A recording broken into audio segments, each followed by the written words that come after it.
আপনারা একটু আমাকে বলেন, যার জানাজার নামাজ পড়তে গেলাম সে কি মুসলমান না অমুসলমান?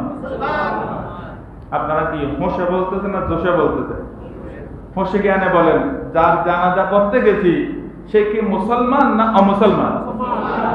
মুসলমান, ঠিক কিনা? তাহলে আমি যে তাকে বললাম এই লোকটি কেমন ছিল, ভালো ছিল, সে তো কমপক্ষে অমুসলমান ছিল না, সে তো ইহুদি ছিল না, নাসারা ছিল না, সে তো কি ছিল? তাহলে আপনার কথা সত্য না মিথ্যা? শুধু তাই নয়, প্যারা মুসলিম ইকরাম, আমাদের এই মসজিদে সহ পৃথিবীর প্রত্যেক মসজিদে খচিত লেখা আছে, একটু জবান খুলে বলুন, লা ইলাহা ইল্লাল্লাহু মুহাম্মাদুর।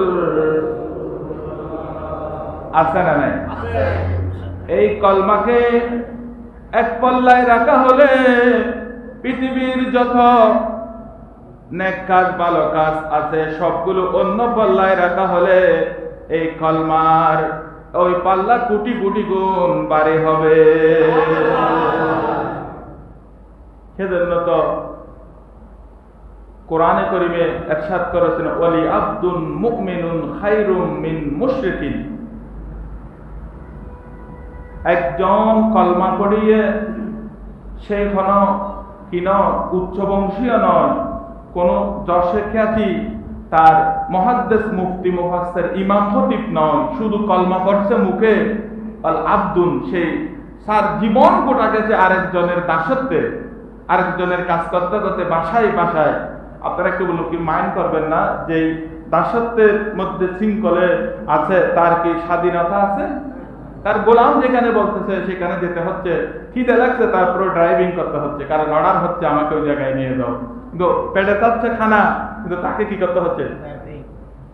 এরকম একজন গোলামও খায়রুম মিন মুশরিকিন, যে মসনদ নিয়ে বিধর্মী গোটা রাজ্য চালাচ্ছে, আমার আল্লাহ ঘোষণা দিচ্ছেন কোটি কোটি গুণ ওই মুশরিক থেকে একজন ইমানদার উত্তম। আমার কথা না কোরআনের কথা? এটা খায়রুম বলা হয়েছে। ওই আসসালাতু খায়রুম মিনান নাওম, ঘুম থেকে নামাজ কি উত্তম না? এটা অনুবাদ হয় নাই। এগুলো আমরা আবার ইন্টারভিউতে নিই, যেখানে ইন্টারভিউ নিই এগুলো বলতে বলি না, উত্তম না, উত্তম বলে ভুল হবে। আসসালাতু খায়রুম মিনান নাওম, ঘুম থেকে নামাজ অতি উত্তম।